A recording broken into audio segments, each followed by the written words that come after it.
My name is Joella Hodge. I was Joella Weiss.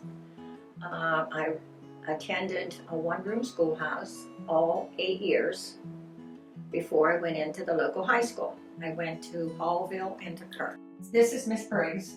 She was a wonderful teacher. She was sort of tall, thin, just a wonderful, wonderful person. But we started at 9. And the teacher would stand outside and ring her bell. And if you were not at your seat when she closed the door, you were automatically late. Just goes on your report card, late. And there's parts on there that says how many times you were late. But other than that, I don't ever remember of any of us ever getting reprimanded with a paddle or anything. I think there was one there that was threatened maybe, but I don't think that, to my knowledge, it was never used. I know we had a Dunn's Corner just for discipline and misbehavior, talking too much. And in fact, I might have been there once or twice for talking too much. If you look at my report cards, I think every time I got on there, whispers too much. We had one teacher that taught every subject to every grade. And there was reading, writing, arithmetic, history, music, art, singing, almost everything that they do today. See, I didn't go to Hemlock, but Hallville, when you would go in the front door, the first thing you saw was the big potbelly stove. And that's how they heated, with a potbelly stove and coal. So you could always either smell smoke or wood burning or whatever. To the left of the building, there were racks where you could hang your clothes or your coats, and then up above there was a ledge where you could put your lunch bucket. We were able to walk home for our lunch. We lived so close, so we went home. But the other students, they just took their little buckets or their little lunch buckets, and they ate at the school.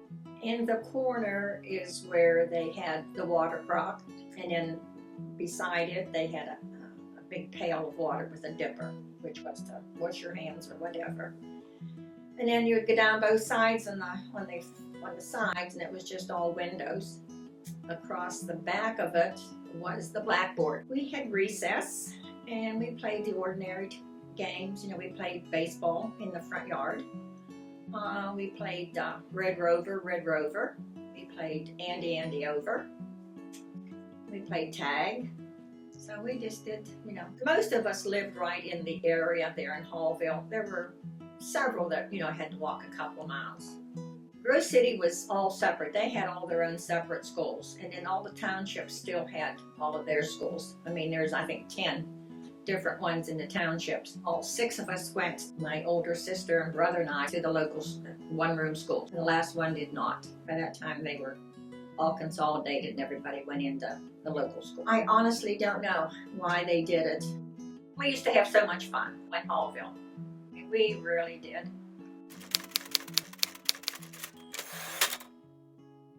The history of the Kerr School.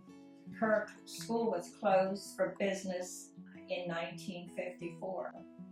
First Kerr School was built of logs, slabs, about 1805. Franklin Pierce, president of U.S.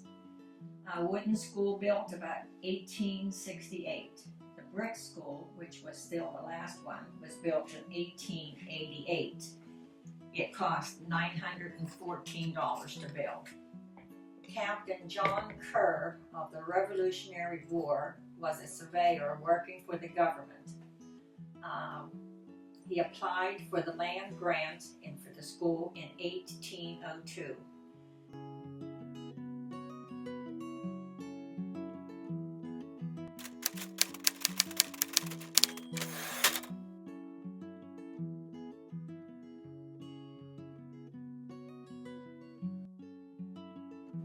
It was, when it closed, it was empty for a long time. Pine Township there, Hemlock, they held their Grange meetings in there. And then for some reason the Grange quit using it. Well, it came up for auction. Well, my next door neighbor bought it. That was before we had moved there. And they needed to sell it. And so my husband and I decided we were going to try and buy it. I had a craft show in there for probably 15 years.